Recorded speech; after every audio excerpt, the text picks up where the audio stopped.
ఇప్పుడు కేవలం 7,999 up to 10 kgs వరకు బరువు తగ్గి అధిక బరువు నుంచి వచ్చే ప్రధాన సమస్యలను దూరం చేసుకోండి. వారణాసి 2 పార్టులా లేదంటే ఒక పార్ట్తో వస్తోందా? సినిమాలో మహేష్ రాముడిగా ఎంతసేపు కనిపిస్తాడు?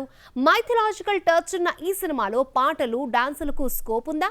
రాజమౌళి మహేష్ ను 6 నెలలు కష్టపెట్టి తీసింది 2 షాట్స్ అయినా? ఇలా చాలా ఇంట్రెస్టింగ్ విషయాలను వారణాసి టీం వెల్లడించింది. రాజమౌళి పాన్ ఇండియాను దాటేసి వారణాసితో పాన్ వరల్డ్ లోకి ఎంట్రీ ఇచ్చేశాడు. RRR తీసుకొచ్చిన ఆస్కార్ తో పాన్ వరల్డ్ ఇమేజ్ ను సొంతం చేసుకుని వారణాసిని పాన్ వరల్డ్ మూవీగా రిలీజ్ చేస్తున్నాడు. ఇందులో భాగంగా ఏకంగా హాలీవుడ్ మీడియాకు ఇంటర్వ్యూస్ ఇచ్చాడు. రాజమౌళి సపరేట్ గా ఒక ఛానల్ కు, మహేష్, ప్రియాంక చోప్రా, పృథ్వీరాజ్ సుకుమారన్ మరో ఛానల్ కు ఇచ్చిన ఇంటర్వ్యూలో టన్నుల కొద్దీ అప్డేట్స్ ఇచ్చారు. రాజమౌళి మహేష్ కాంబినేషన్ 15 ఏళ్ల క్రితమే సెట్ అయినా సెట్స్ పైకి రావడానికి ఇంతకాలం పట్టింది.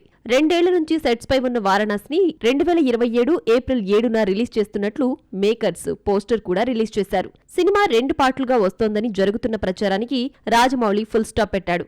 3 గంటల లెంగ్త్ తో ఒక పార్ట్ ఉంటుందన్నాడు దర్శకుడు. 3 గంటల సినిమాలో 3 నిమిషాలు ఇంట్రెస్టింగ్ గా లేకపోతే ఆడియన్స్ ఫోన్స్ చూసుకుంటారని, ఎక్కడా బోర్ కొట్టకుండా కొత్త అనుభూతినిచ్చేలా వారణాసిని తీర్చిదిద్దామన్నాడు Jakkanna. Varanasi mythological social thriller గా రూపొందుతోంది. 3 గంటల ఈ సినిమాలో రామాయణం సీన్స్ మాత్రం 25 నిమిషాల పాటే ఉంటుందన్నాడు జక్కన్న.